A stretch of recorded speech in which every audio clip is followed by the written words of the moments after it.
Les Halles ont quitté Paris. De ce paysage familier, nous restent aujourd'hui ces silhouettes dont l'aspect parle à notre souvenir d'un temps qui n'est déjà plus.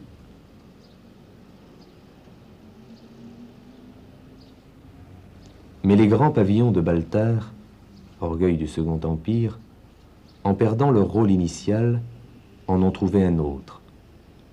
Malgré ce vide qui les habite désormais, à cause de lui peut-être, leur existence continue. Ils sont devenus des témoins.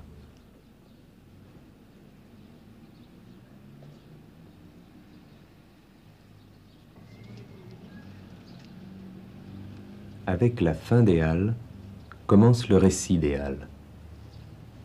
Récit des Halles, mémoire du plus vieux quartier de Paris, de celui qui, au cœur de la ville, depuis 10 siècles, jour après jour, la nourrit.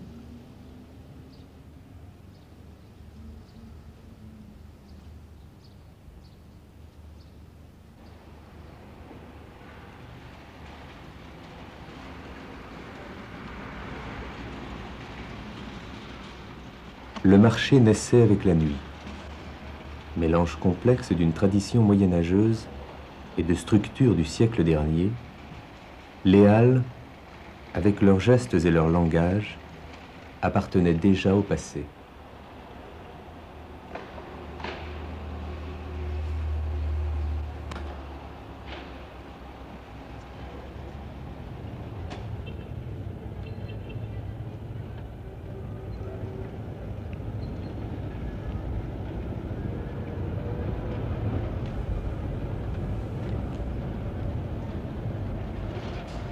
La véritable mémoire de ce quartier, c'était la rumeur du carreau.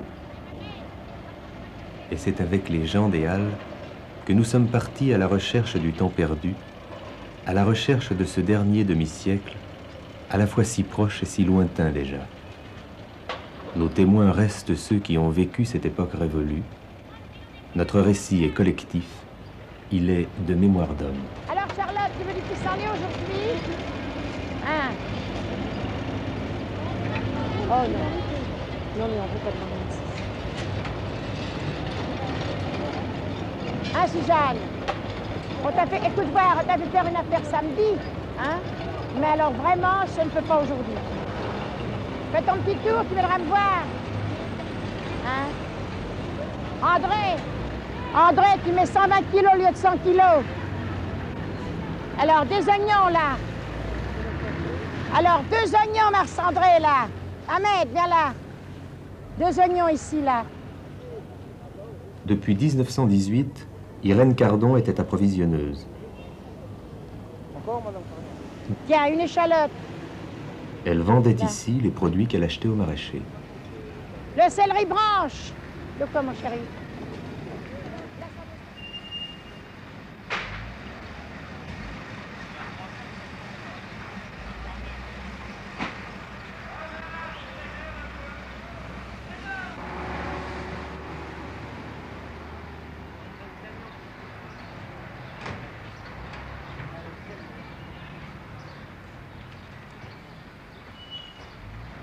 Fouque était un maraîcher d'Arpajon, mais il préférait vendre lui-même ses légumes. Il venait régulièrement depuis 30 ans. 2 francs la botte. 2 francs la botte. 2 francs la botte. Ça y est, il a pris le camion, il a pris les billets. Plus encore détail, c'est encore plus cher qu'au détail. Ah, venez, dépêchons-nous un petit peu. 2 francs la botte. Voilà, ma mère, ça y est, c'est parti, mon kiki. Suzanne était la plus ancienne vendeuse d'Irène Cardon. Elles ont commencé ensemble en vendant des poireaux à la sauvette, rue Montorgueil.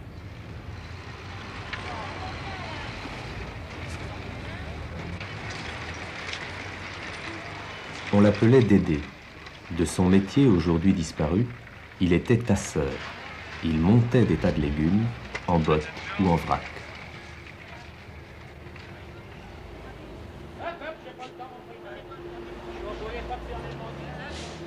Le bistrot de Marius, c'était la médaille d'or juste en face du pavillon de la Marée.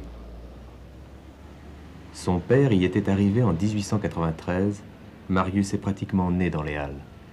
Avant la guerre de 14, j'avais exactement 8 ans, à la déclaration de guerre 1914, le 2 août 1914.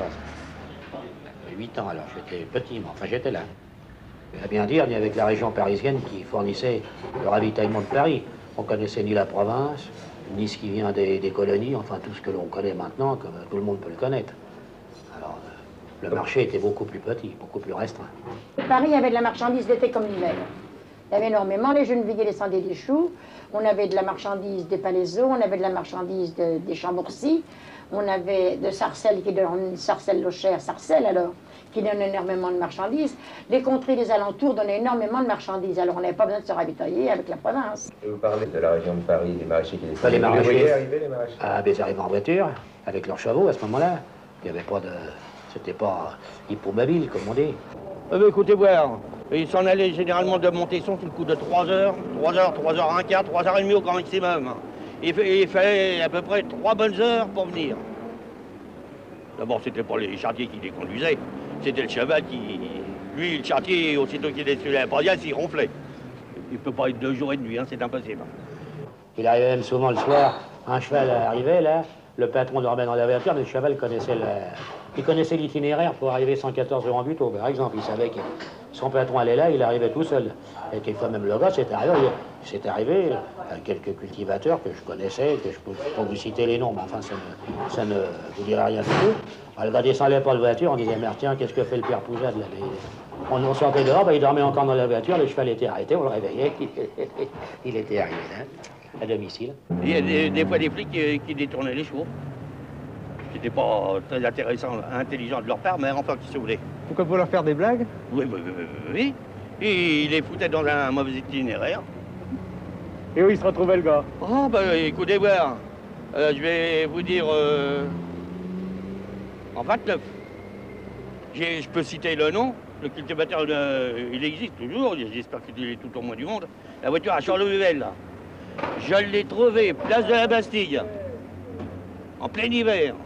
Ben, inutile de vous dire que je descendais de Montreuil par le tramway, que j'ai fait arrêter le tramway, que je suis monté sur les limons de la voiture, et le routier en main, il est bien. Le cheval est arrivé ici, on est arrivé dans les Halles, le patron se demandait qu'est-ce qui lui arrivait. Le cheval était en écume.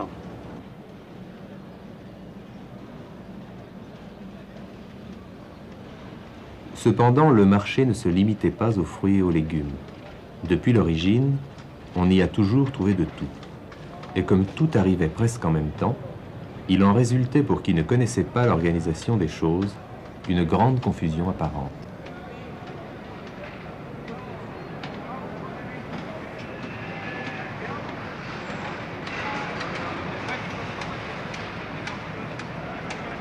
Sous les pavillons se trouvaient les mandataires, mais les marchandises ne leur appartenaient pas. Ils se contentaient de les vendre pour le compte d'expéditeurs de province, en prélevant une commission au passage.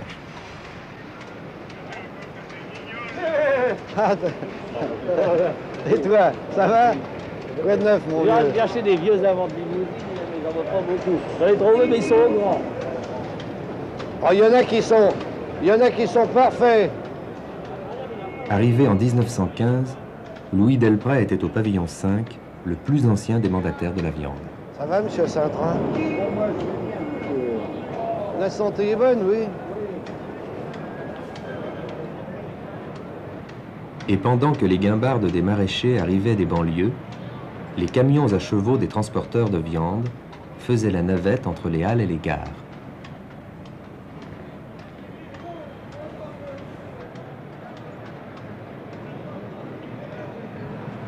Doucet était l'un de ceux qui conduisaient ces chevaux. Il avait commencé à 16 ans et demi en 1920. À l'époque, la viande arrivait surtout de certaines régions. En principe, tout le centre de la France, sauf le nord et l'est, quoi. Même la Bretagne, on recevait de la Bretagne, la Vendée, puis alors on descendait la Charente-Maritime, la Charente, tout le bas de la France. Et c'était les camionneurs qui prenaient cette marchandise-là. Ils passaient à l'octroi, naturellement, puisqu'à l'époque, il y avait l'octroi.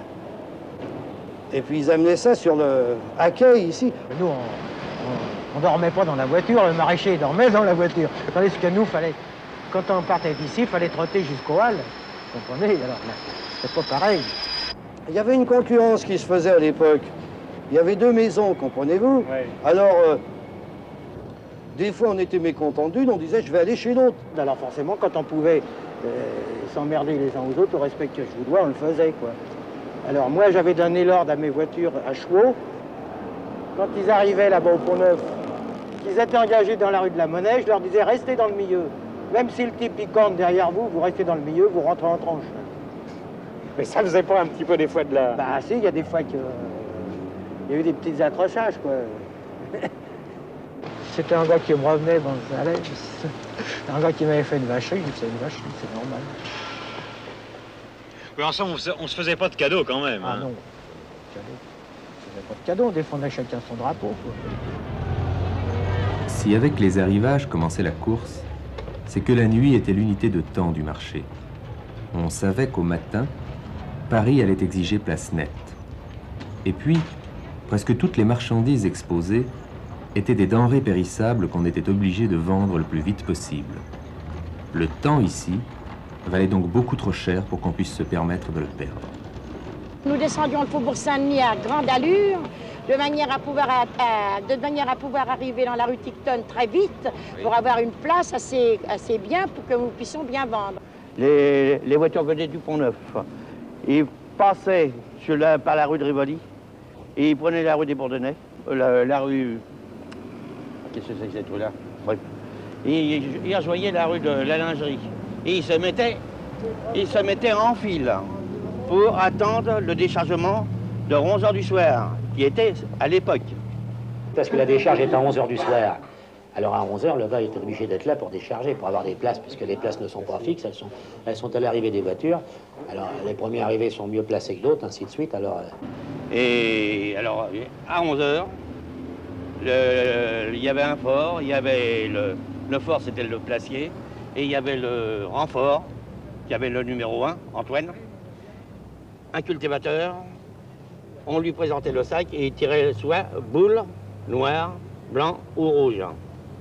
Si c'était la noire, c'était là-bas, derrière les buissonnières, comme je l'ai toujours dit. Si c'était la rouge, c'était sur le rang des jardiniers. Si c'était la blanche, c'était sous la bâche.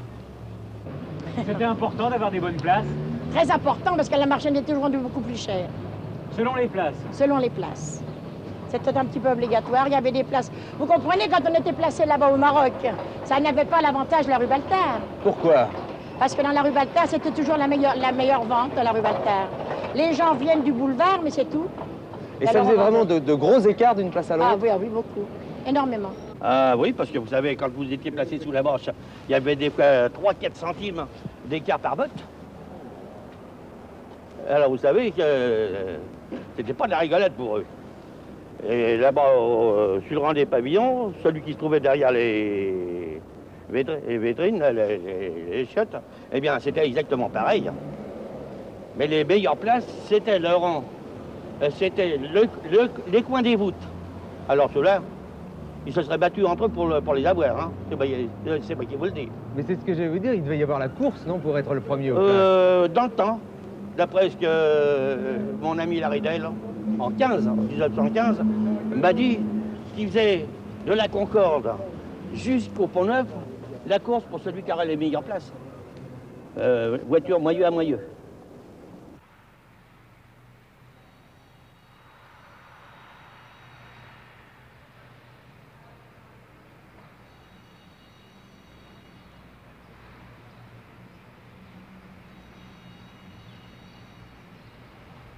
Avant que n'arrivent maraîchers et approvisionneurs, l'effort des halles délimitait précisément la surface de sol dont chacun pouvait disposer, suivant les quantités qu'il avait à vendre.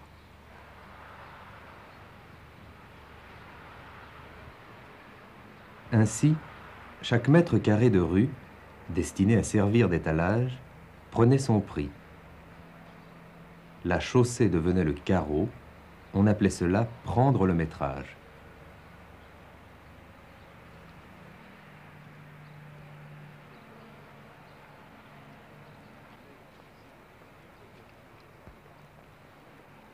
À l'époque, on mettait tout par terre, on n'avait rien en caisse. Oui. Il fallait que l'on tassait nos tas par terre, des tas de laitue, des tas de scarole. On faisait tout par terre. Dans les voitures, ça dépend. Dans les Croaties, c'était à la première saison, carotte pure. Au mois d'août, oui, fin juillet, voiture de navette sable. Ça durait, les voitures de navette sable, la saison durait à peu près 15 jours, 3 semaines. À Montesson, alors là, c'était du panaché. Il y avait de tout, on va dire. Carottes, navets, poireaux. Il y avait quelques oignons. Et voilà. Sur le carreau, la première voiture se composait là, elle se mettait au coin là. Accu, le long, le accu au trottoir. Il y avait un passeur qui était en haut des ridelles. Un deuxième qui était au milieu à peu près au milieu. On partageait la distance, vous comprenez? Et moi qui étais le long du trottoir. Le long du trottoir, alors on me passait. Je faisais de chaque côté. Et on travaillait à une moyenne de 2800 à 3000 bottes à l'heure. Pour que ça soit rentable, il fallait travailler à cette cadence-là. Un véritable travail de brut, quoi. Comme nous étions tous, on a été à peu près une soixantaine comme ça sur le carreau. Alors inutile de vous dire que c'était pas du tout cuit. Hein. Puis des fois, il y avait les croquants qui nous gueulaient assez, parce qu'on n'allait pas encore assez vite. Alors, on les envoyait sur les routes, là. Hein. Et moi, quand je me suis trouvé englouti et cette putain de voiture de navet, hein, que je me suis trouvé dans le milieu, ben, elle se passait là. Mais qu'est-ce qui est arrivé? J'en sais rien. J'étais avec le client. Oui. C'est encore mieux. Je travaillais et on discutait. D'un seul coup, je me suis retrouvé au milieu de la voiture englouti. Lui, on est tous les deux, on était... C'est le moment de le dire. Eh bien, il a fallu qu'on dépote tout, puis qu'on refasse le tas. On aurait dit qu'il y avait une main magique qui avait tout poussé. Ça a duré jusqu'à quand, le tassage? Écoutez voir, jusqu'en 48-50. Ben, après, le travail a complètement changé. Comment? C'est-à-dire que le bottelage a été supprimé et ils ont mis la marchandise. Au lieu de la faire en botte, ils l'ont foutu en sac. Vous comprenez? Alors, sur le carreau, on voit avec des bretons. Des tas de sacs, puis des caisses. Voilà. Vous avez été tué par les caisses et les sacs. Voilà, exactement.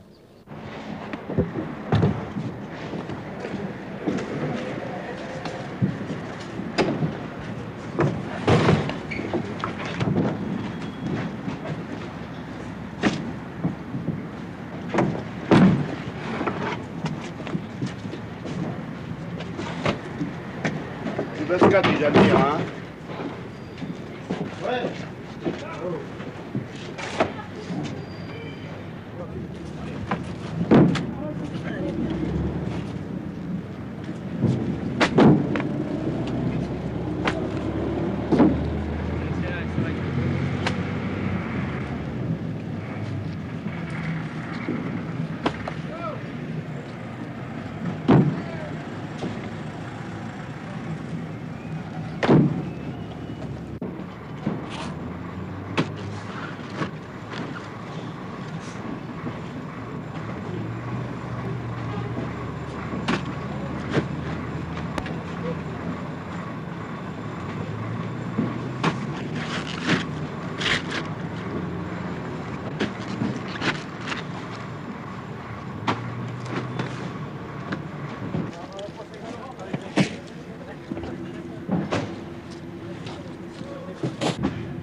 On avait fini de décharger, on se reposait une heure, on allait coucher. Une heure partir sur des paillasses dans les cafés. Il y avait des paillasses chez Murat. Il y avait beaucoup de femmes qui dormaient là-bas, Oui, comme ça? Bah, il y avait des femmes et des hommes. Il y avait les cultivateurs d'un côté, puis il y avait les cultivatrices de l'autre. C'est vrai, et c'est la vérité. Voilà. Oui, ça c'est exact, ça. Et elle venait dormir là aussi? Ah oui, pareil. C'était mélangé. Il y avait les deux castes. Combien? Un franc complet, oui. Ben oui, c'était mélangé, il n'y avait pas de salle spéciale. On prenait des matelas. Moi, ici, on avait il y avait 2 salles, il y avait 25 matelas. Puis l'autre, il y en avait autant, 25. On couchait une cinquantaine, couchait tout à fait gratuitement, à titre gratuit. On était des fois 18, 20, dans une piole. C'est une paillasse. Chacun sa paillasse. Et puis à 2 h du matin, 1h30, le taulier venait, il nous réveillait. Allez, hop, tout le monde à bord, à la vente. Moi, j'ai vu garder mon corset du mardi jusqu'au dimanche après-midi. Je les habillais une fois par semaine. Et votre patronne aussi? La patronne, pareil. On rentrait, on allait retravailler, on redescendait, on dormait 1 heure et on remettait ça. On dormait 4-5 heures par jour. En 2-3 fois. En 2-3 fois. Monsieur de Cotigny, dit Coco, était fort des Halles. Il a passé, entre autres, 7 ans sous les pavillons de la viande.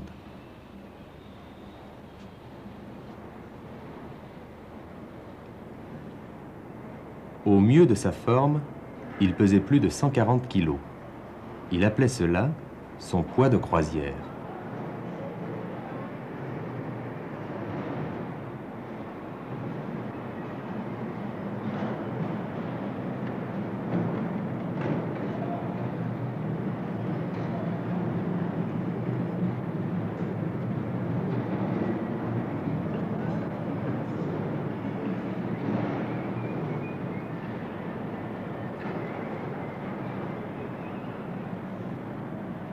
Je coltinais la viande, nous la prenions dans les camions qui venaient de l'abattoir et on les amenait ici, on les accrochait comme ça. Ça faisait quelle distance là à parcourir?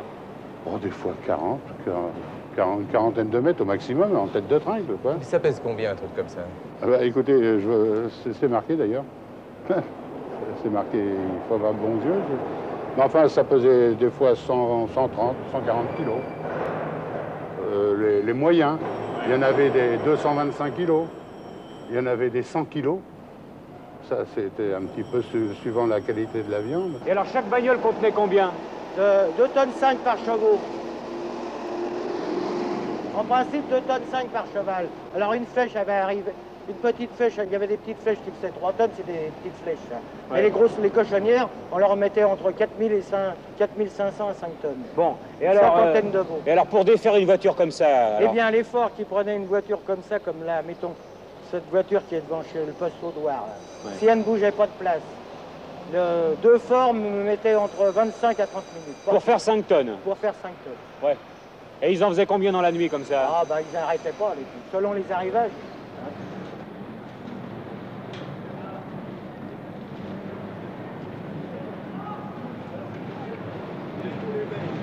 Est-ce qu'on met les queues là-haut ou alors est-ce qu'on met les... 2 crochets au point.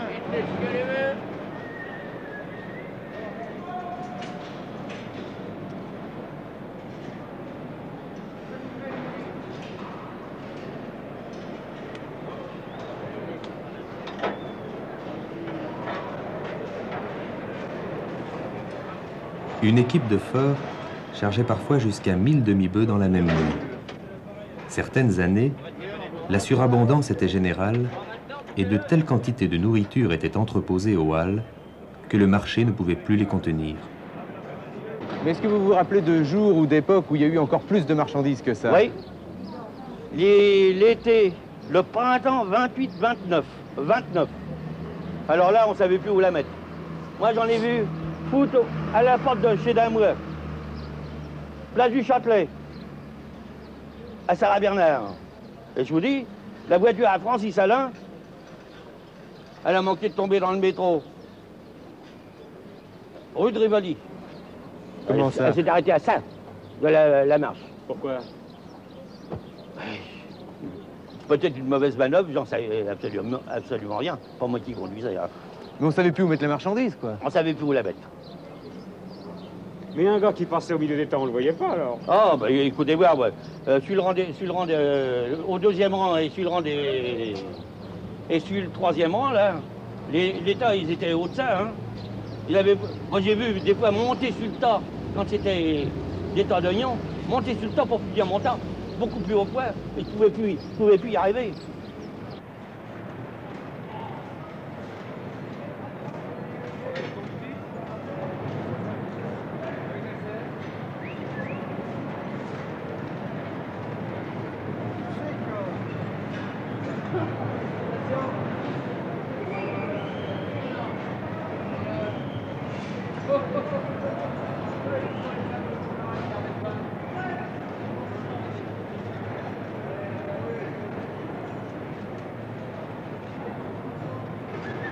il y avait des types remarquables. Il y avait, à l'époque, il y avait des forts. Moi, je me souviens, certains types, c'était des Hercules, c'était des gars.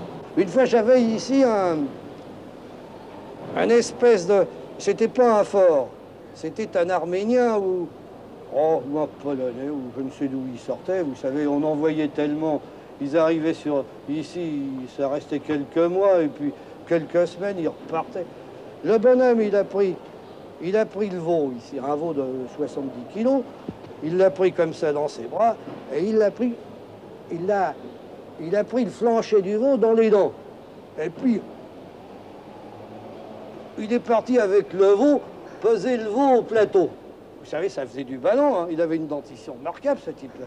Comme j'en ai connu, un nommé Bibi à la viande, par exemple, c'est un monsieur qui est mort maintenant, qui était fort, et monsieur mangeait une calotte de tripe de 3 kilos. Il a mangé dans la calotte. J'ai vu manger 100 huîtres, décortiquer les huîtres, les mettre dans un saladier, mettre son échalote, son vinaigre et manger ça à la cuillère, de quoi écœurer un cochon, faut dire. Hein. Et puis après, il se tapait sa calotte de tripe de 3 kilos, ça lui faisait pas peur. Hop, hop, hop, hop, hop. Et puis vous auriez dit après, dis donc, il y a un gigot à manger. Il leur a dit, amenez-moi le gigot. C'est un monsieur qui faisait d'abord le poids public, il se pesait pas, parce que le poids public fait 140 kilos. Quand il montait dessus, il bloquait la bascule. Hein. Elle avait été connue, Bibi à la viande. C'était énormément connu. Il avait un ventre, c'était de la pierre. Quand il poussait un gars avec son ventre, le gars il allait sur son cul. Un gars le gênait, il faisait toc. Hop, il avait une véritable pierre dans son buffet. Comment on devenait fort, M. Coco? En faisant un concours. Il fallait déposer la demande à monsieur le préfet de police, qui vous convoquait d'abord pour une visite médicale, un examen de votre sommier, et puis un jour on vous convoquait. On faisait passer l'examen de Fort des Halles, c'est-à-dire apporter 200 kilos pendant une cinquantaine de mètres. Ça se passait à la volaille. Et puis alors, en même temps, les 200 kilos, ça servait tout de même à faire une élimination. C'est-à-dire? C'est-à-dire que, par exemple, il se présentait 600 concurrents, on prenait les plus forts pour être sûr d'avoir l'élite de la corporation. J'ai pioché quand même un petit peu l'arithmétique et le français pour ne pas avoir l'air trop bête, comme malgré tout. Et puis ça s'est très bien passé. Ce qu'on vous demandait, c'était surtout de porter les 200 kilos. Ah oui, mais enfin, vous aviez une note éliminatoire à la dictée. Ouais. Si vous faisiez plus de 6 fautes, 5 fautes, je ne sais pas, vous étiez éliminé parce qu'il y avait un grand nombre de candidats. Alors ils choisissaient le gratin, comme on peut dire. D'où venaient les candidats? Les candidats, il y en a un peu de partout, évidemment. Mais enfin, les gros contingents étaient surtout fournis par des pays pauvres. Savoie, Auvergne, même Limousin, voyez-vous, des pays que les gens, en principe, s'expatriaient. Parce que où il y a l'aisance, les gens s'expatrient pas. Alors, les Savoyards étaient pauvres, ils venaient en France. Alors, ils venaient en France, je dirais à Paris, et les Auvergnats également.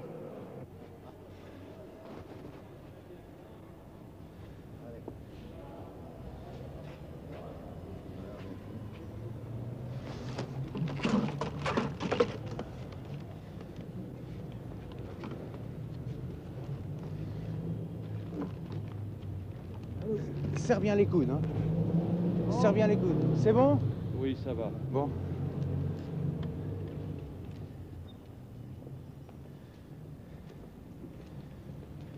Serre les coudes. Hein.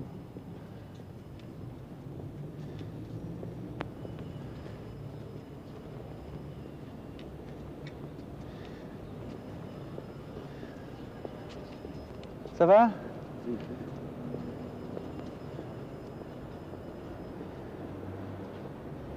Serre les coudes. Attention à la bosse, là. Attention, hein. Serre les coudes. Ça va?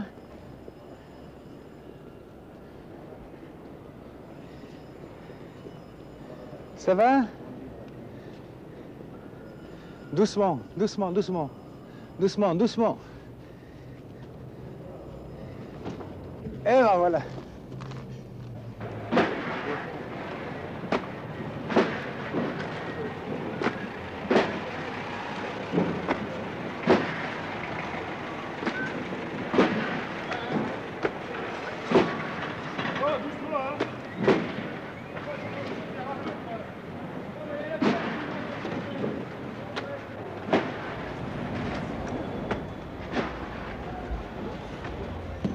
Un peu après l'ouverture du carreau et l'arrivée de la viande, les 2 pavillons de la marée entraient en activité.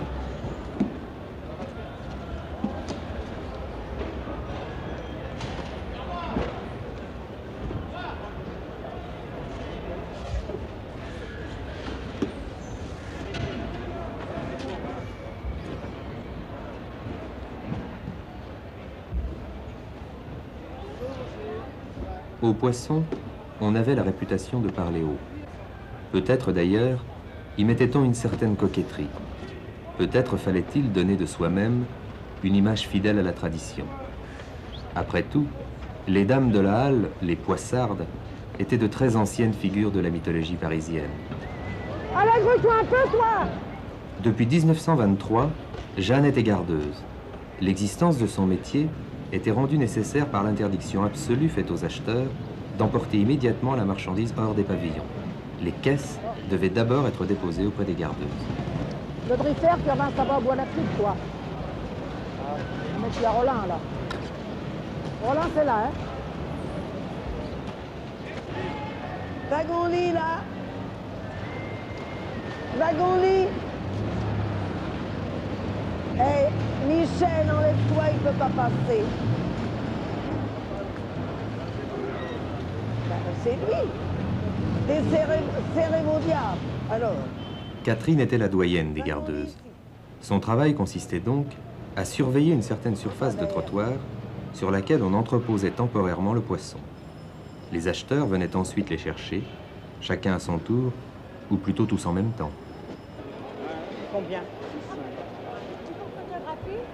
Marie-Louise était poissonnière au détail sur un marché d'Aubervilliers. Elle venait tous les jours acheter aux halles. Combien, Coco? Véronique, non? 4 francs. C'est pas cher? Ah oui, je sais, il y a une grosse... il y a une grosse caisse? Oui, mais alors combien? Non, tiens, il est là ton procès. C'était à quel moment où vous êtes arrivé? En 1918. Et quand mon mari est revenu de la guerre, donc il est revenu en 20, il me dit, moi je ne veux pas que tu ailles travailler, ça n'a rien à faire. Hein. Et puis surtout sur les marchés. Alors moi j'ai dit, écoute, on a des enfants, ça sera pour eux, ça sera pour les emmener au théâtre, enfin, parce que dans ce moment-là, on avait sa petite vie tranquille tout de même. Hein. Alors j'ai dit, ça fera du superflu pour les enfants.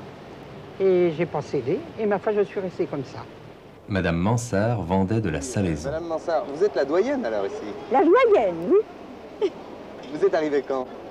Je suis arrivée à 15 ans. Et vous avez quel âge maintenant? 83, bientôt. C'est-à-dire que vous êtes arrivée vers 1901 à peu près? À peu près, oui, à peu près, oui. Pour moi qui étais ménagère avant, alors comprenez-vous, ça m'a suffoqué. Oui. Mais après, hein, c'était parfait. Je me suis mis dans l'ambiance tout de suite. Mais ça vous a suffoqué, pourquoi?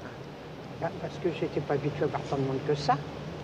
Comprenez-vous, dans mon intérieur, je n'avais pas tout ce remue-ménage autour de moi. Ça vous faisait pas peur de venir au Halles? Si, ça m'ennuyait un peu parce que c'était pas mon genre. Ben, vous savez, on dit beaucoup de choses là-dessus. Mais réellement, on n'était pas... C'était peut-être vif comme langage, mais c'était honnête. C'était honnête. Oh là là, monsieur. Je comprends. Je comprends. J'en ai entendu. Mais c'était des femmes de quel âge qui étaient encore là? Pas très jolies, pas très jolies. C'était pas mon genre du tout, je veux dire. Du tout.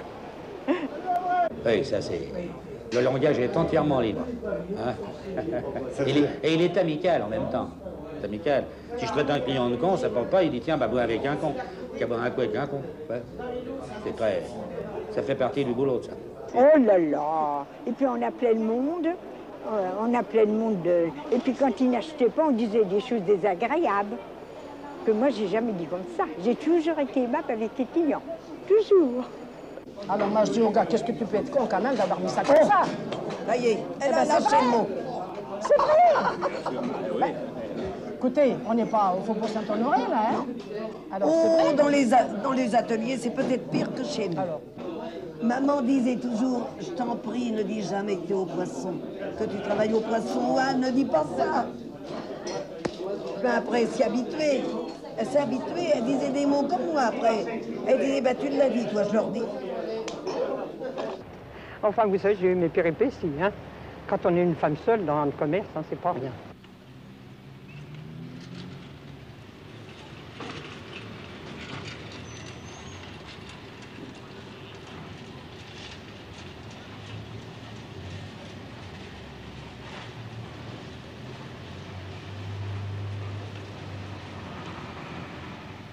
À partir de 4 heures du matin, la marchandise bien en place, arrivait le moment le plus important de la nuit, le face-à-face des vendeurs et des acheteurs. Car toute cette nourriture à l'étalage, il allait falloir la vendre.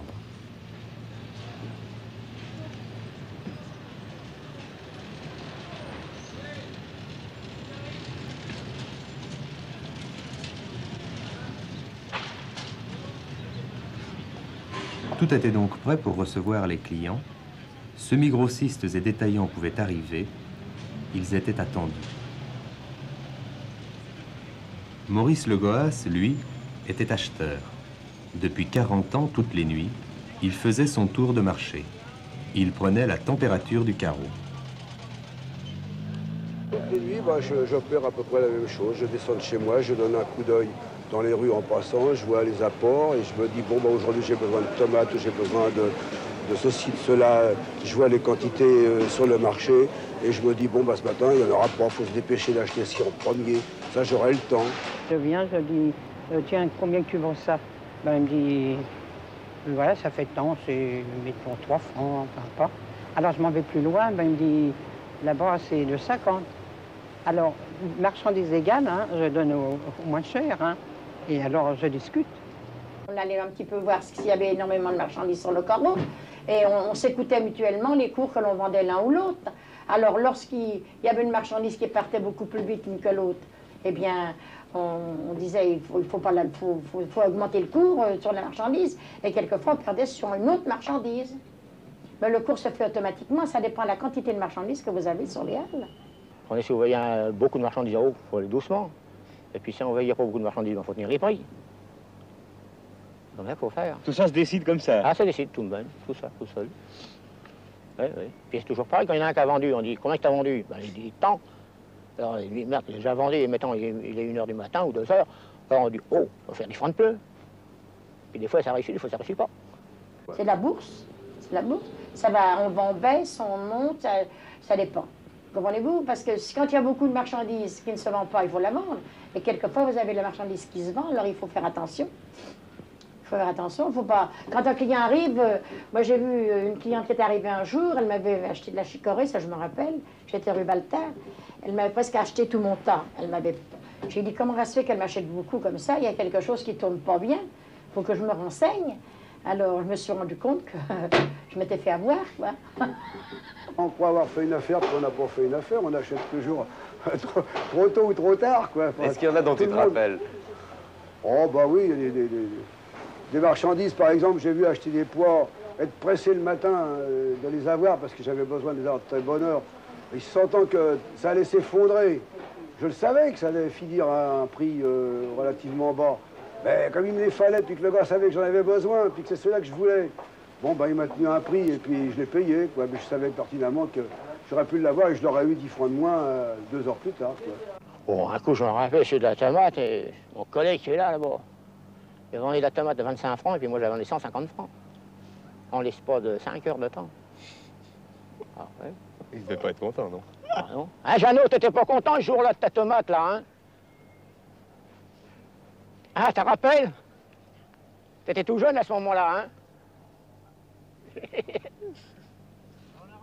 Autrefois, je disais pas qu'on arrangeait les gens, mais enfin, on avait tendance à, par exemple, des choses camouflées, les marchandises camouflées. Maintenant, avec le conditionnement, avec les produits qui doivent arriver avec un certain calibre et autres, les choses se régularisent beaucoup plus qu'autrefois. Mais autrefois, on mettait par exemple sur le dessus de la belle marchandise et puis en dessous, des fois, alors il fallait toujours se méfier. Il fallait toujours être sur la défensive. Est-ce qu'il y avait des petits secrets aussi dans la manière de faire un tas? Bah, non, pas plus que ça. Il y avait quand même de la marchandise qui était plus belle que d'autres, non? Ah oui. Oh bah là c'est la question de la parure. Oh ben, vous savez, quand c'était la marchandise uniforme, Il n'y avait pas de la rue à faire. Il y a des fois, par contre, il y avait de la marchandise ingrate. Alors qu'il fallait, là, justement, quand la marchandise vous arrivait dans les bacs, vous la mettiez de côté. Et puis alors, sur le dessus, vous remettiez de la marchandise pour qu'elle soit arrangée. Et ça, c'est ce qu'on appelait parer la marchandise. Parer la camelote. Ici, sous le carreau de Montesson, c'était interdit. Mais de l'autre côté, dans le Baltard, ben, ça se faisait. On était très contents lorsqu'on arrivait que tout était bien rangé.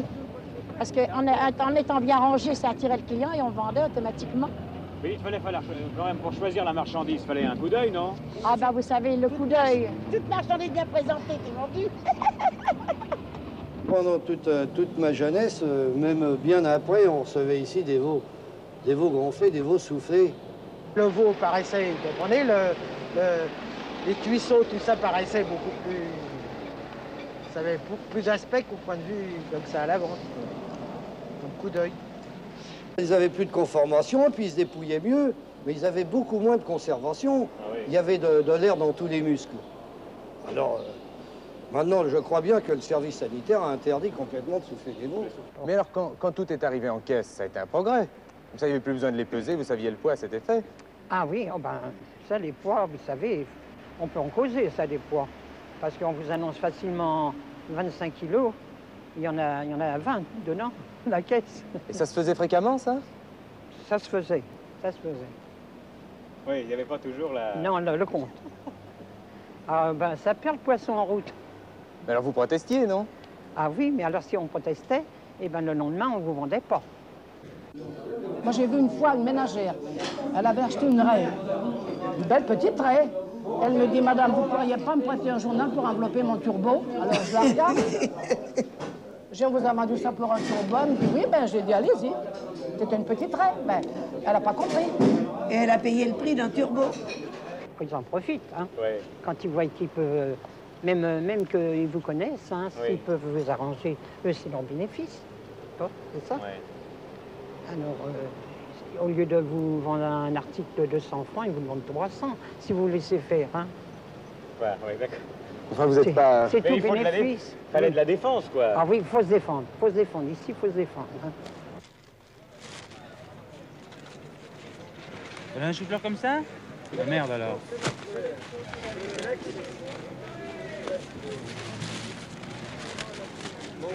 Je te fais 800 balles dans celui-là, c'est là?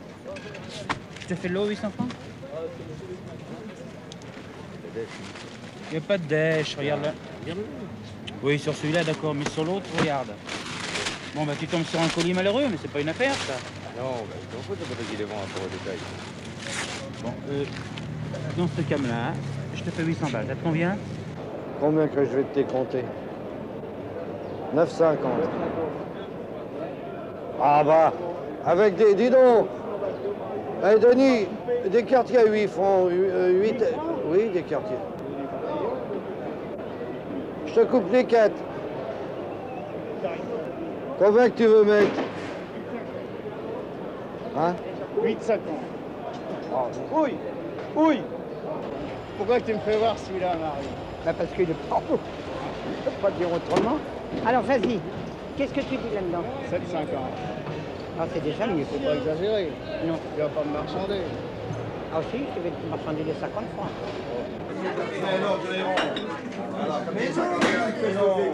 Mais c'est pas vrai, mon, parce que comme 298 kilos, il y a 313. Bon, donc tu as compté les deux sacs que je t'ai remboursés déjà, Coco. Non, mais tu déconnes, là. Mais non, c'est 45 kilos que tu me dois. Mais bon, je t'en ai remboursé 30. Bon, mais t'as 298 kilos, là. Combien, oui, 245. À ce moment-là, si tu veux comme ça, il faut que tu me rendes réellement ce que je t'ai vendu. Non, mais tu rigoles. Et comme tu m'en fais sauter, mais quand même. Et ça, monsieur. Non, je te fais un cadeau, là, je te fais ça. Tu vois le prix, je te fais ça. Ah, tu gaz qu'il y a dedans. Voilà. Ah ouais, eh ben c'est pas de la moyenne. Puis, ah non, tu peux mettre une temps, celle-là. Ça, c'est pas de la saloperie. Non, je te fais un cadeau, je te dis ah non, je peux pas. L'autre caisse, comme je t'ai dit, pour te faire plaisir. Je bouge 150 balles au kilo avec ça. Tu sais bien le prix le coup de départ. Oh oui, c'est de la moyenne. C'est de la moyenne. c'est comme on dit en termes de métier, c'est du pifomètre, quoi. Il faut avoir une certaine habitude pour pouvoir réaliser ça, quoi. Tutur le Dur et Polo étaient vendeurs aux poissons. Alors justement, il suffisait d'avoir un coup de vent, envoyer un peu, bouger un peu, un truc comme ça. Alors tout de suite, on disait... Un petit vent d'ouest. Un petit vent d'ouest, on disait, ça y est, il va y avoir de la tempête, demain il va y avoir de la tempête. Alors ça commençait à permettre de vendre le poisson déjà un peu plus cher. Les mandataires commençaient à dire, attention, demain il n'y aura rien. Alors tout de suite, ça remontait de 20 sous à ce moment-là, 10 sous, 20 sous au kilo. On regarde la température qu'il fait. Ça compte, ça? Ah, énormément. Vous savez, par temps pluvieux, ou sitôt que la rampe, la rampe d'escalier colle un peu, hein, c'est un mauvais temps pour la viande. Elle devient moite, elle a moins de conservation. Le boucher charge moins que par temps sec, que temps propre à la viande. Ah oui. Alors, il y a ce facteur-là, il y a les arrivages, il y a la période de l'année. Il y a des époques, comprenez, c'est quand les gens touchent leur paye. C'est ça qui est intéressant. Les fins de mois, c'est toujours bon. Mais la moitié du mois, ça commence à tirer. Puis quand ça arrive le 20, il n'y a plus de sous. Ça baisse. Mais même vous, cultivateurs qui vendiez au hall, vous le sentiez? Ah, on le sent, oui. On le sent quand c'est que les gens ils touchent leur paye, ça touche le 28 ou le 25 au mois. Là, c'est bon. Jusqu'à peu près au 10. Puis après, hop, ça baisse. C'est vrai, l'ouvrier, il travaille. Le jour qu'il a de l'argent, il mange. Le jour qu'il n'en a pas, il fait comme les autres. Hein. Ouais. Mais autrement, tandis que le fonctionnaire, c'est pas la même chose. Le fonctionnaire, il attend à manger par jour, c'est pas plus. Hein. Oui, est-ce que vous sentiez justement tantôt que les gars avaient moins de paye? Ah oui. Il y avait le gaz, l'usine du gaz, il y avait tout ça. Alors, c'était vers le 20 la paye, et puis le 5. Alors là, on savait qu'on allait faire des bonnes semaines. On sent par exemple qu'à la période des termes, ou à la période des retours de vacances, les gens vont au moins d'argent, et par conséquent, à ce moment-là, ils achèteront moins. Alors, ça se sent. Tous ces événements se sentent. Ça se sent, c'est sûr. C'est un peu comme le bâtiment, quoi. Oui, c'est un peu comme le bâtiment. Quand il dit le bâtiment va, tout va, mais en général, s'il y a le vont pas, c'est parce qu'en général, ça ne va pas non plus ailleurs. Mais alors, qu'est-ce qui se passait quand les cours s'effondraient? Alors là, c'est autre chose. Quand les cours s'effondraient, c'était mauvais pour... Alors là, il fallait rentrer dans le tas. Et pour toute la corporation. Alors c'est là, c'était le grand moment de dire, il faut y aller. Là. Alors là, je sais pas, c'était pour celui qui aurait vendu le plus vite. Là, ils vendaient, je sais pas, un franc, tout de suite, vous tapez à 80 centimes, et ainsi de suite, vous comprenez, pour liquider la marchandise qu'on avait. Mais je veux dire, est-ce que en dessous d'un certain chiffre, est-ce qu'il n'arrivait pas qu'on ne le vende pas, le poisson? Si, ça arrive. Ah, si. Alors qu'est-ce qui se passait? Souvent, ça. Ben, il arrivait que c'était vendu à des prix insignifiants, d'une part, et que malheureusement, ce qui n'avait pas été vendu, ça allait au trou. Le trou, c'était la saisie, où partait la marchandise avariée. Car lorsque les cours étaient trop bas, il arrivait que le poisson se gâte, à force d'attendre qu'on le vende.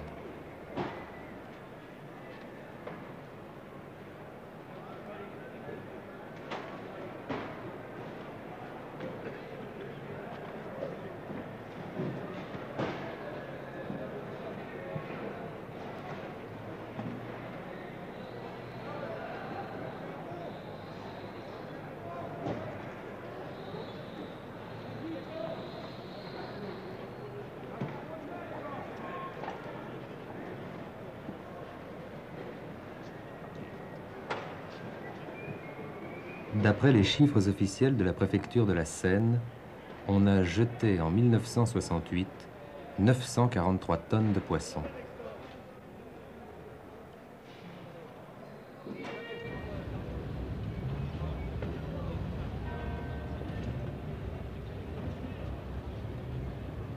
Vers 5 heures du matin, les routiers mettaient les halles en état de siège.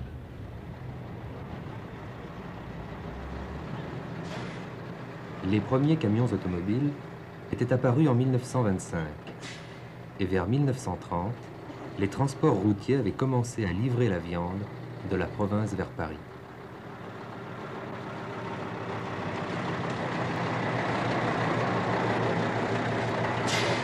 Doucet, le meneur de viande, à cette époque conduisait encore ses voitures à chevaux. Il a donc connu le temps de la concurrence.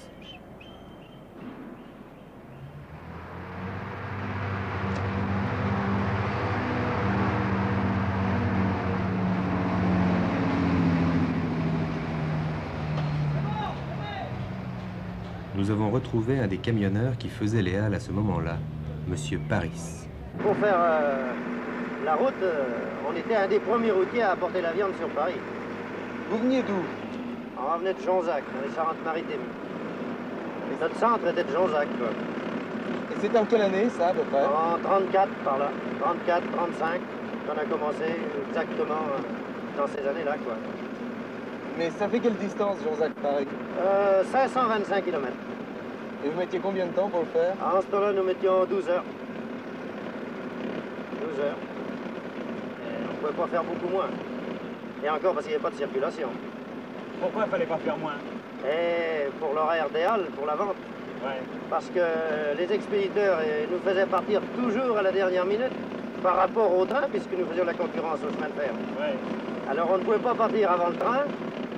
On avait toujours plus de chances de partir après qu'avant. Parce que les expéditeurs nous tenaient toujours à la dernière minute. La marchandise? Pour la marchandise. Mais si par exemple le fait d'arriver plus tôt, quoi, ça vendait mieux? C'est-à-dire que ça jouait pas un rôle sur les premières heures. Ouais. Mais vers 5h30, 6h, 7h du matin, ça jouait un rôle, là. Vous comprenez? Parce que la vente était commencée. Là, c'était... Sauf qui peut, là. Hein. Ah, là, sauf qui peut. Hein. Parce que je vous assure qu'il ne fallait pas beaucoup de voitures sur la route.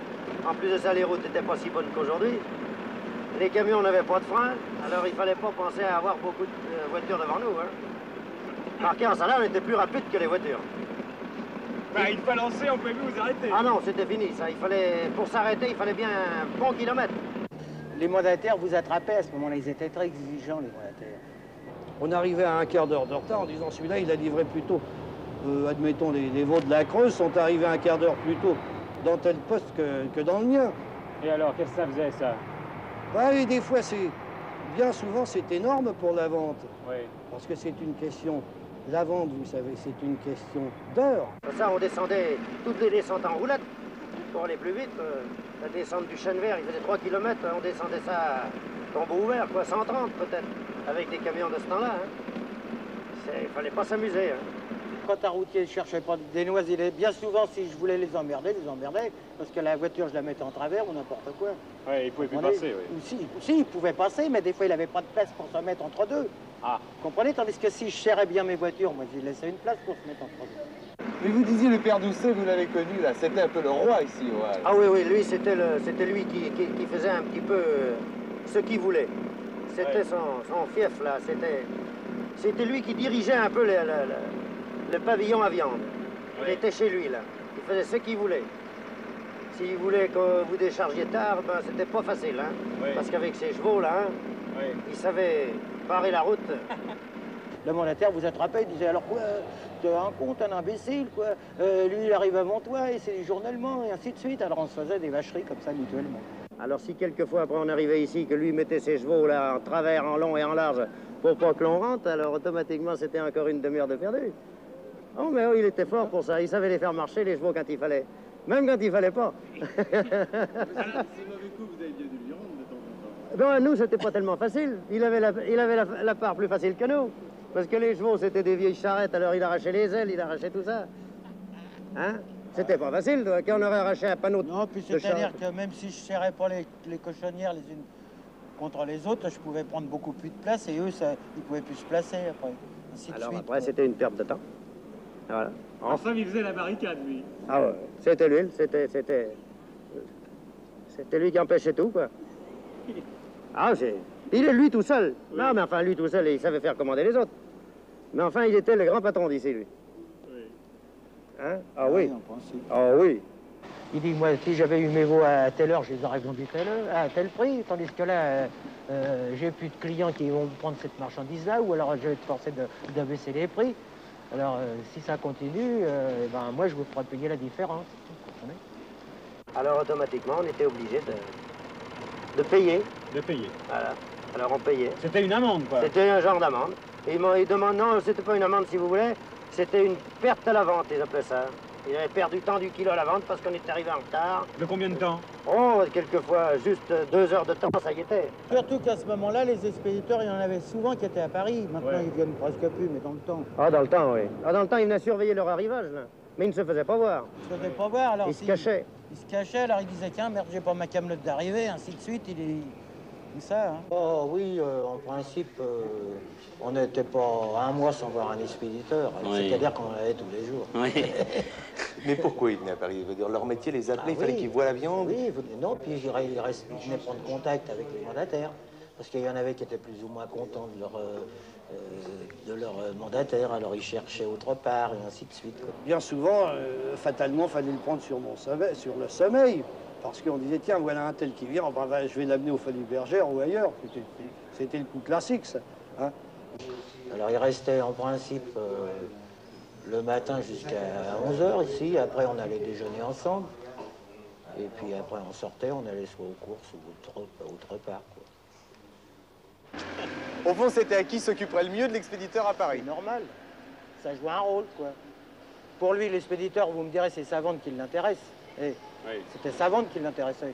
Même s'il avait été copain avec moi, ben, si j'ai amené sa marchandise à l'heure et puis qu'elle soit bien vendue, il restait copain. Mais si j'ai amené en retard, il n'y avait pas de copain. Hein. Malgré la tournée des Grands-Ducs. C'était normal, hein. C'est humain. Et combien de temps ça a duré la bagarre comme ça? Oh, pas tellement longtemps quand même. Mais quand ça, bien 5-6 ans. 5-6 ans. Oui, 5-6 ans. Oui. Jusqu'à ce que les chevrons se sont éliminés, après les routiers se sont amplifiés. Alors, oui, après les grèves de 36, nous, on a comme je vous l'avais dit, les gens avaient commencé à vendre des chevaux. Ah oui, ça s'est bien éliminé après. Parce qu'on est resté 53 jours en grève en 36. Alors fallait les sortir, c'est plus comme des voitures, on est resté en grève après avec des camions, on avait que la clé à mettre sous la porte, c'est tout, tandis qu'il y a des chevaux, c'est pas pareil. Fallait les nourrir, les panser, et on n'avait pas suffisamment de monde pour les sortir, vous comprenez? Ça, ben, les mandataires, ils pensaient plus qu'à nous, la route. Ah voilà. Alors là, la route, on apportait quand même la marchandise, que celle-là, voyez-vous, qu'elle arrive bien ou qu'elle arrive mal, personne ne nous demandait une indemnité. On y serait arrivé à vendre les chevaux, à se débarrasser de la cavalerie, du fait qu'on était concurrencé par l'autotrafic qui avait des camions auto. Mais alors quand il a vu ça, le patron, il a commencé à... On en a vendu 100 dans la même semaine, les chevaux. C'est ça qui a aidé énormément, parce que là, quand même, les routiers, les mandataires se sont aperçus qu'il y avait une porte de sortie par rapport à la grève. Parce que la grève des chemins de fer qui s'arrête d'un seul coup, il n'y a plus de porte de sortie. Tandis que là, ben, les camions amenaient la viande. Mais on avait commencé avant, nous. Alors c'est pour ça que, malgré tout... Oui, mais en 36, chez vous, les routiers, il n'y avait pas eu de grève? Oh, nous, on n'a jamais fait de grève. Jamais de grève. On n'avait pas le droit. Pas le droit de faire la grève. Pourquoi faire la grève? Qu'est-ce que vous voulez? On était à notre corps défendant, là, hein? C'est pas possible. Vous étiez vos propres patrons, quoi. Ah, voilà.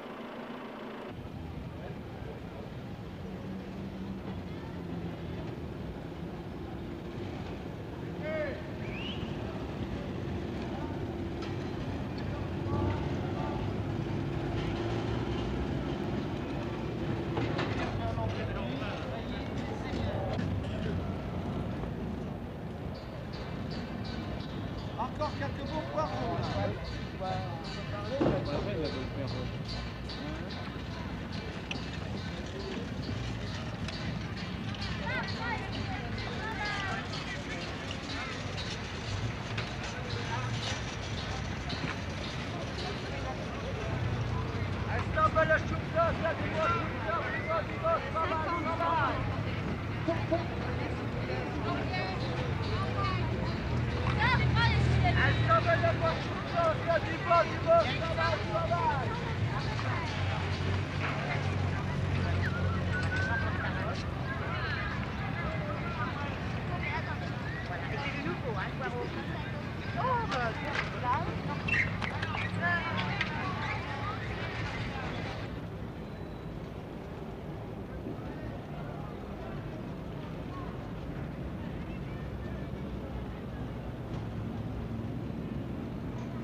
Comment ça s'est passé pendant la guerre? Il y avait de la marchandise?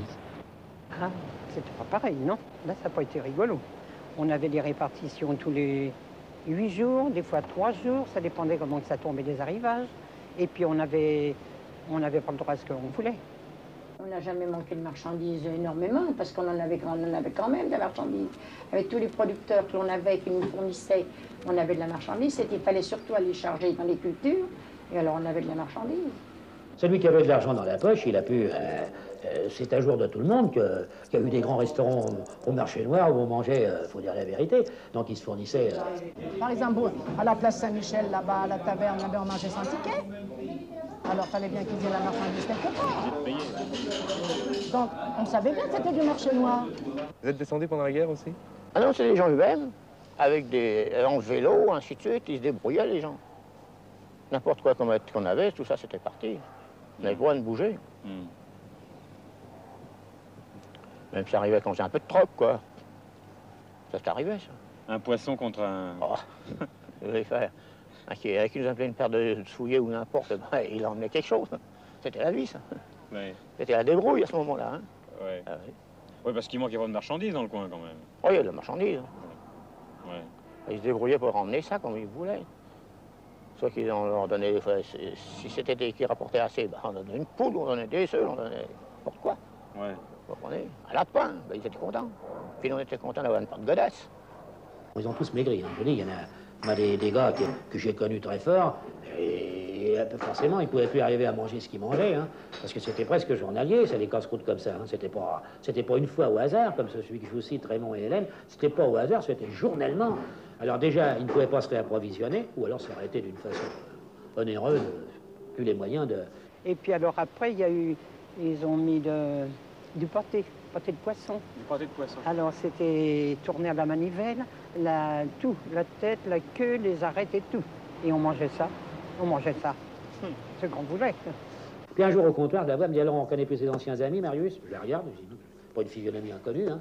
Elle me dit, Hélène, alors, alors la physionomie, je l'ai reconnue, alors, oh là là. Elle m'a dit, j'ai maigri de 45 kilos et elle est morte peu après. Moi, j'ai eu des clients qui ont été déportés. J'ai eu un couple de juifs à qui je portais régulièrement du poisson. Je les ai pu retrouver un beau matin. Dans quelles circonstances vous leur portiez ce poisson? Racontez ça. Je leur portais du poisson en cachette parce qu'ils n'avaient pas le droit d'entrer dans les magasins. Alors, comme il y avait un gosse qui avait 12 ans, je me rendais compte que le gosse, ben, c'était pas drôle. Alors, je m'arrangeais. Vous savez, on avait quand même des accointances, nous. Eh bien, je leur portais un petit peu de poisson parce que je pouvais avoir. Aussi bien, s'il y avait de la charcuterie, je portais un petit peu de charcuterie. On s'arrangeait. Parce que le gosse, il avait faim. Et ces gens-là ne pouvaient pas entrer dans un magasin avec des toiles jaunes. Ils auraient été déportés. Alors j'allais en cachette porter à manger à ces gens-là. Puis un beau jour, je les ai plus revus. Ils ont été déportés. Si j'avais été prise, moi, à porter du poisson, j'aurais été ramassée avec eux. Mais je crois bien qu'on ne se rendait pas compte, parce que les Juifs, c'est des gens comme les autres. Il faut qu'ils mangent.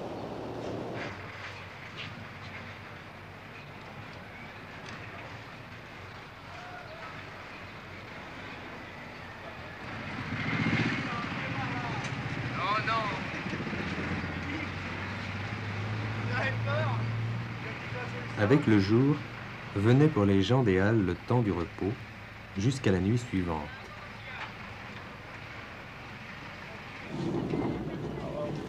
Une seule trace restait de toute cette activité nocturne, des centaines de tonnes de résidus dont il fallait débarrasser le carreau. À la fin étaient les éboueurs.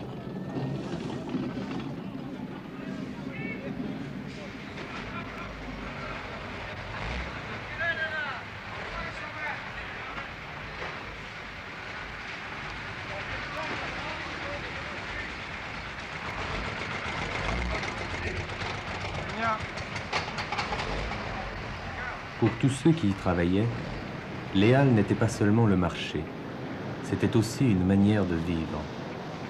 Cette vie à contretemps, la vie ancienne, ce sera le deuxième volet de ces mémoires d'un vieux quartier.